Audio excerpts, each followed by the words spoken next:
Hi guys, welcome back to my channel. Welcome back to another video, another sit down video. Yes, I have been missing in action, especially on sit down videos, but here I am in front of you because from my Instagram followers I asked that should I be doing a sit down video, and you said that yes, you should be making. So here I am in front of you. Now today's title is of course things that I have learned from journaling. So if you want to know what I have learned, so please keep on watching.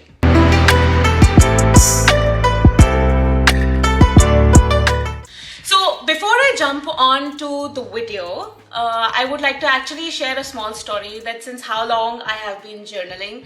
It's been nearly 15 years to about 16 years that I have started journaling. And I started with those small lock diaries, जिसमें heart वाला lock बना हुआ आता था, and I started journaling from those diaries. During that time I used to also lock them in so that nobody should read what I am actually writing. Those were the days that I started journaling from, and today I'm 36. I think I started when I was 12 or 15. I am not remembering the exact age, but yes, I started when I was in school.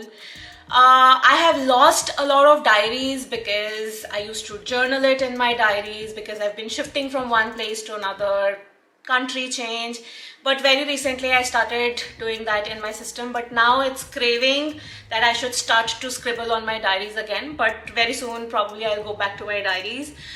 But yes, this is a small story, and what have I learned via journaling is what I will share with you. But this video is not about that you should start journaling, but this video is about what the lessons that I have learned or things that I do after journaling, because it helps me grasp and write all the emotions, good, bad, ugly, anger, rage, love, affection.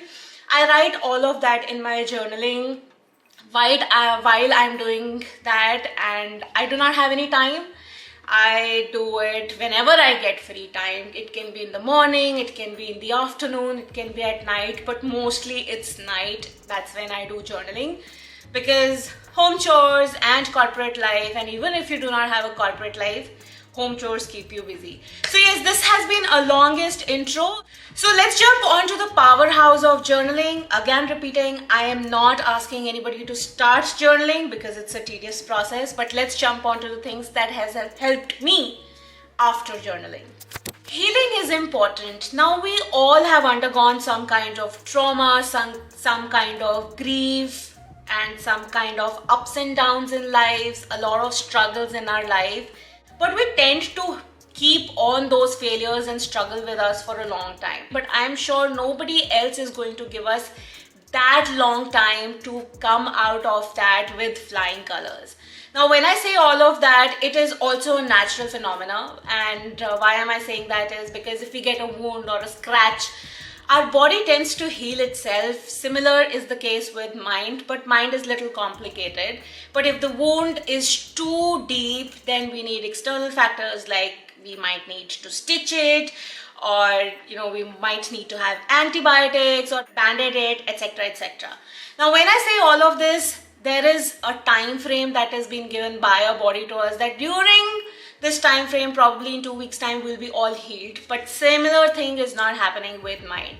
Mind takes a little more time than healing, but it is important for us to heal ourselves. And when I go back and look at my journaling, I do feel that writing, sharing, and expressing those things with anyone else will help me heal. There is no harm in taking a longer time to come out of trauma, but trust me, that trauma is important. But you need to come out of it, you need to heal yourself. The best part of that would be that it will get us more experience and we will come out of it stronger. So healing is important, but this is what journaling has taught me, that it's important, but do not take too long of a time to heal yourself. Number 2, looking out for yourself. Now, people often make this mistake that if I look out for myself or for the best interest of my family, I will be treated as selfish, self-centered, self-obsessed, some adjectives that I'm using here. But trust me, there is also a song which says that दूसरों की जय से पहले अपनी जय करें, which means that you need to take care of yourself. You need to think about yourself first rather than taking care of someone else, because if you do not do it for yourself, you will not be able to do it. Now, a very recent example that I can give it and share it with you all is that while traveling also, the cabin crew tells us all the time that अपना mask पहले लगाएं and then you help other people, because if you're not able to put on your mask sooner or carefully, you will not be able to help out someone else. So it is okay to look out for yourself first, because if you do not do it for yourself or your family in the right interest, then you're not doing right thing for yourself or for your family.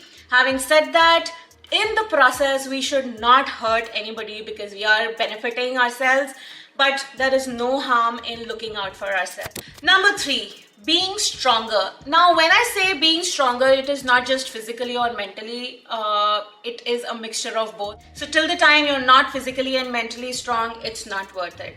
We tend to think that we are not stronger and we will not be able to do anything good at the situation or at the circumstances we are. But trust me, we are strong enough than our own imagination.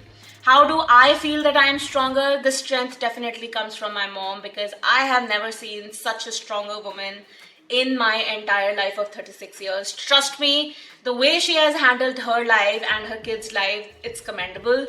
But yes, I do seek out a lot of willingness from her, not only physically but mentally as well. Stop overthinking. Now, when I say this, I'm sure people who know me would say, ha ha, kya bol rahi hai? She overthinks 1,000 times of what we think, and you're absolutely right. But I have seen my friends, family members, colleagues to overthink a lot. There have been times, trust me, I have been journaling since 16 years. And there have been times when, I have created scenarios, written permutation and combinations of solutions of that scenario. And that scenario has not happened until today. Trust me. So what I mean by that is that I think it's good to think, plan and execute, but it's not good to overthink, because we are at the end wasting a lot of time on the scenarios which we do not know will ever occur or not. And even if they occur, I'm sure the circumstances and situations and people around us are in different conditions and at different places.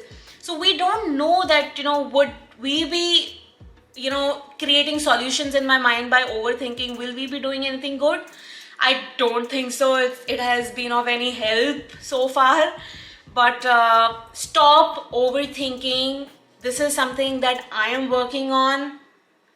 You cannot work on everything, at the same time, at the same pace. Sometimes I start to work at it, sometimes I forget it. But yes, I am trying too hard to come out of this overthinking process, but I think it's in my genes. It's from both the sides of the families, my maternal and paternal both. So I need to do a lot of digging out there. But yes, I know that journaling has actually given me that what is the problem area and what is it that I need to do that I don't know. But yes, it has definitely given me a problem area that I need to work on. So let's stop overthinking. This I can live by, because I have been living this situation since last, I'll say, 5 years. 5 years ago, I started something new, which was exploring my own capabilities and capacities. I got into a corporate job which was way beyond my expectations, and I think I'm doing pretty good at it. 2.5 years ago, I started YouTube channel, which I know it's not so successful, but I am learning something new. In the process, I know that how to sit in front of camera, how to edit my videos, how to render my videos, what to do in it and what to not, but I'm still learning, and we all are in learning phase. Now this year something has gotten into me, which is that I've started doing CrossFit since last 2.5 months now. I started in February and I can see a tremendous change in me. Now when I started CrossFit, I of course had only one thing in my mind, that I need to lose weight. But over a period of about 2 weeks, 3 weeks, 1 month, I've now realized that, I don't want to lose weight. I need to get stronger.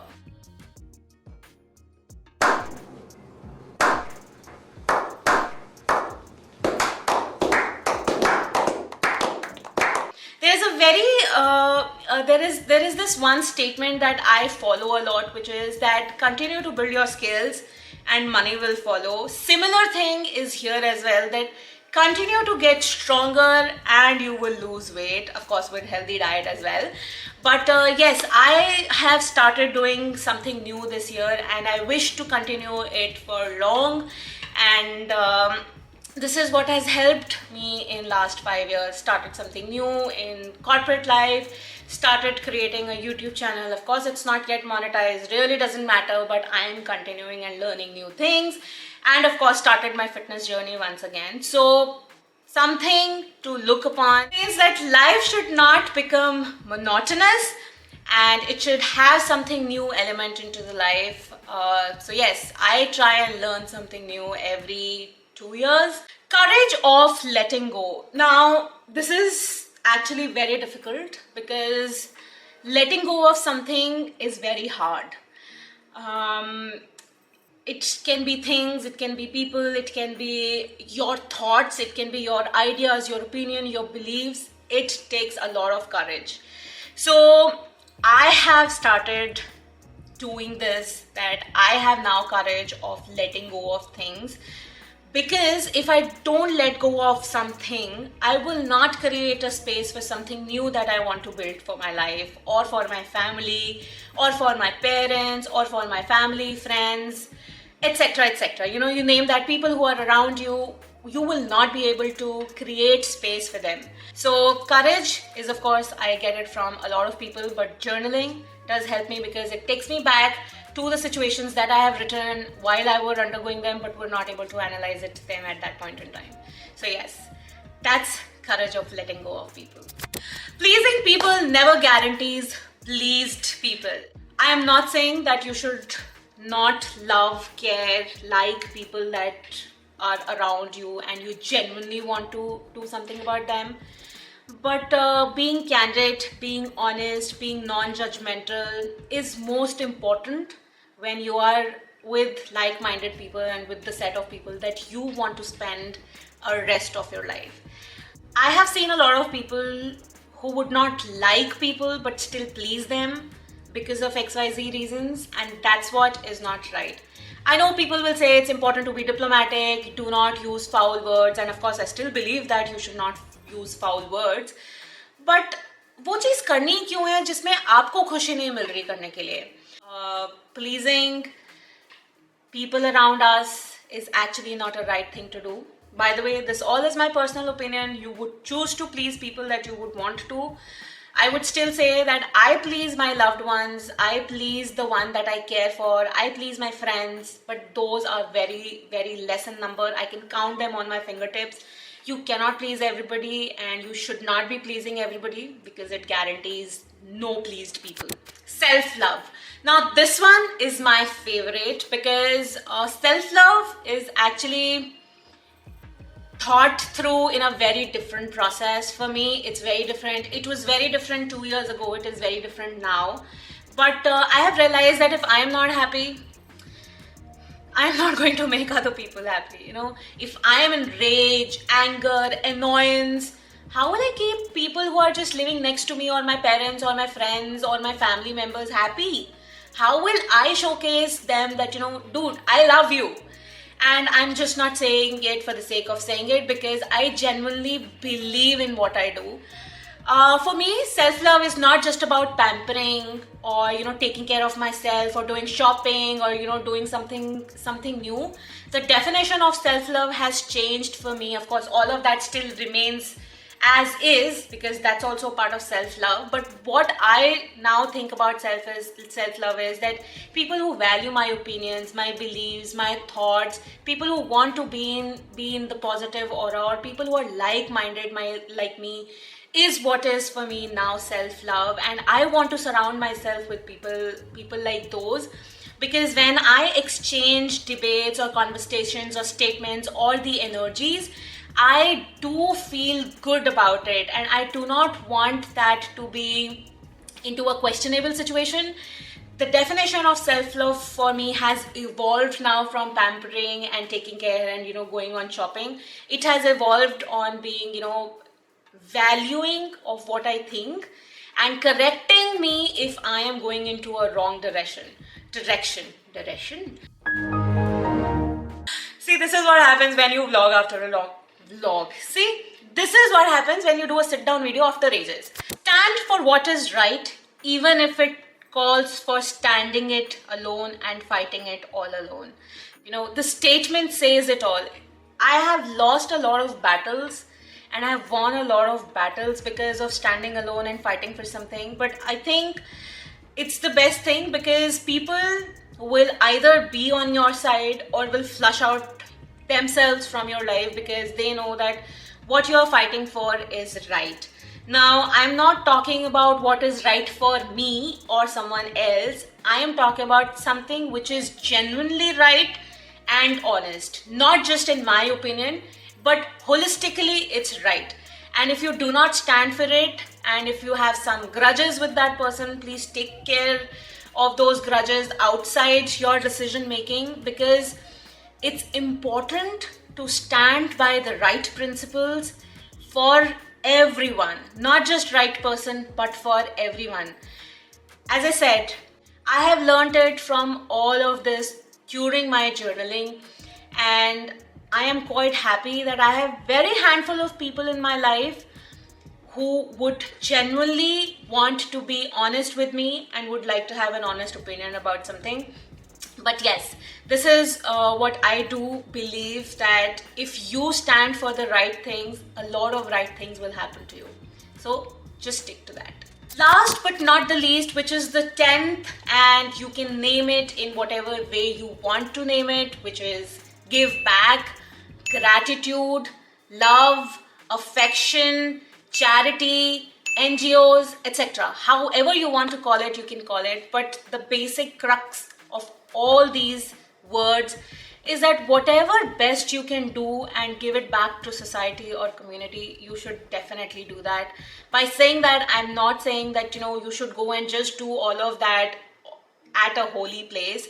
You can do it even to the nearby places that you have. You can do it with your house help. You can do it with somebody who's needy. There are n number of things, and I'm nobody to preach that who should you be doing it with. But the bottom line is that the more you give, the more you get. So you want to call it gratitude, you want to call it whatever, charity, NGO, etc., etc. Please go ahead and do it. Do not showcase a lot, but continue to do that. Give it back to the community, give it back to a social life, because there is enough that we can do at the level that we are. There's n number of people who would need our help, and we should do our help. So yes, these are the all things that I have learned from my journaling. Trust me, there are pothas of diaries and journals that I carry with me. Now, some of them are back in India. Now, these are the things and the powerhouse of journaling. Having said that, I'm not asking you to pick up journaling because not everybody is equipped enough. Not everybody would have time. Neither it is a hobby or a habit that you would like to acquire at whatever age you are. But once you have started, I'm sure you will never go back on leaving it. You could leave it for some time, but it is not the case that you will leave it forever, because you will love doing it. So this is it about my journaling. If you have liked my video and you have sticked around for so long, please do not forget to give that thumbs up. And if you've been around for a long time but have not subscribed to my channel, please consider subscribing, because this absolutely means the world to me. I have made a lot of videos, but I still don't have a subscriber count, and I will live by it, but I will continue to progress. So this is it for today's sit down video, and stay tuned. I will see you super soon in my next video. Until then, please take care of yourself, and you know that I love you all so much. Bye-bye.